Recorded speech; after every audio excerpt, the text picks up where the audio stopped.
motor industry keep up with such a rapid change without government assistance? Now, joining us today to discuss this is Steve Nash from the Institute of the Motor Industry, the professional association for the motor sector. Hello, Steve.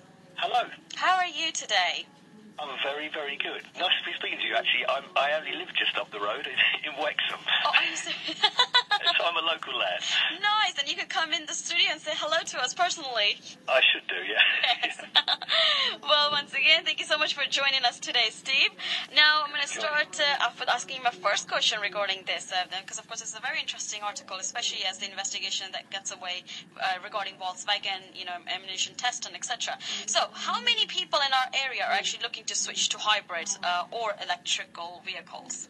Well, amazingly, we spoke to people who were in the market to buy a new vehicle within the next year or so, and a whacking 57% of people in the Slough and surrounding areas said that they were strongly considering an electric or hybrid vehicle, which is even higher than the national average, which was 53%, both of which are staggering figures, really. I mean, bearing in mind that electric and hybrid vehicles make up about 2% of sales today. Right. I mean, diesel makes up just over 50%. So, I mean, some of this is a reaction to recent news, of course, because it's a recent survey, but all the same, it's indicative of a very strong move in that direction. And our concern is that at the moment the industry just isn't quite geared up for that. There are about 170,000 people out there working on cars, of which only around 1,000 are properly trained to work on these cars. Right. Now, why do you think people are making this switch? Well, I think, as I said, some of it's around recent news, but I mean, I think as well that the whole product offer is getting better. Cars are evolving much the way electric and hybrid cars are evolving much the way mobile phones did. From things that look like house bricks with hardly any battery life to what we have today. And right. The early hybrids in particular were quite compromised and quite expensive, but the product offering is getting better and better. But our concern is, there are. We believe anyway that people who work on cars should be licensed. But a good place to start will be with electric and hybrid vehicles, because you're talking about lethal voltages, 600-700 volts, and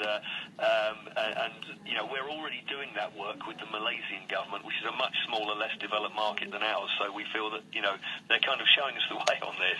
Right.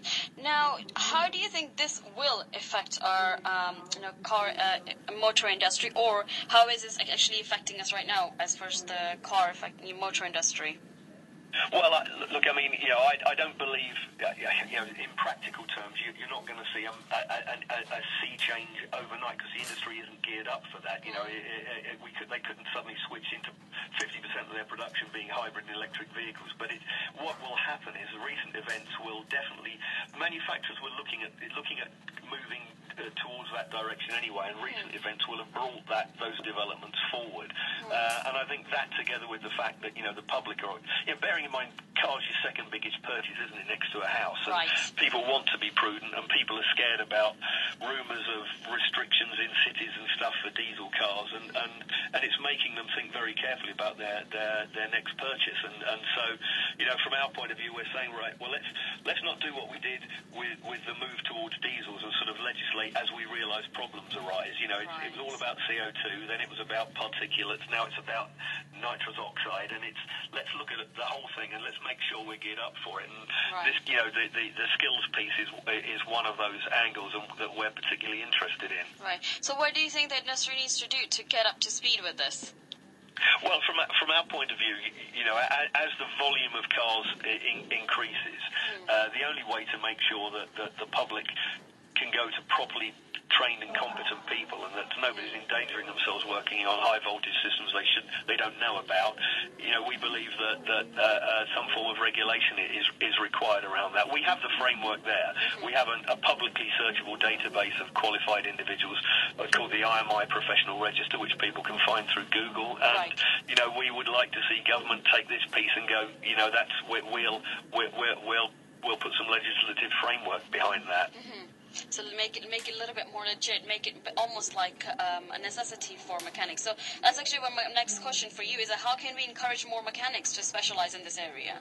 I think that's the way. I mean, people will need to become upskilled anyway because there are different elements of technology in this that aren't widely experienced at the moment. I think most of the hybrids and electric cars remain within the dealer networks where there are trained people. But if you start to see big volumes, inevitably they're going to go outside of the dealer networks, and that's where we believe, with the regulation in place, we can ensure that both the people working on the cars, but also the public, the people who own the cars, are properly protected and know that the people who are working on their cars are fully competent.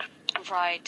So I'm guessing it will take a little bit of time because it's all about educating, and it's a new kind of era coming through with all this electric and hybrid cars, where petrol and diesel may just be quite an old thing at some point, isn't it? Well, you're absolutely right, and when you put this together with other emerging technologies, autonomous vehicles and so on, self-driving cars, and all of this stuff is not kind of tomorrow's world. It's now. It's there now, and it has changed the nature of service and maintaining cars, because a few years ago, if you were naturally a bit gifted with your hands, you could sort of work out what to do with a car. You couldn't today. No.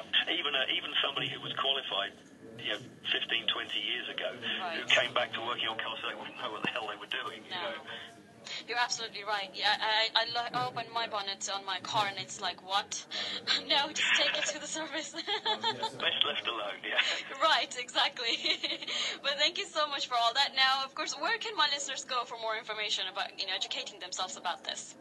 Well, if they want to know where the qualified people are, they can go to www.imiregister.org.uk. That's our professional register. They can go to our website, which is imi.org.uk, or actually, if they want to know more generally about the sort of products that are out there, the Society of Motor Manufacturers and Traders website is a good place to look as well. Okay, well, sounds good. Thank you so much, Steve, for, of course, your wonderful, educating us about hybrid and electric cars. Future awaits, I guess. Good to talk to you. Lovely speaking to you too. Come visit us in the radio station, yeah? I will. Wonderful. Have a lovely day, Steve. Thank you so much. You too. Bye-bye. Bye. All right.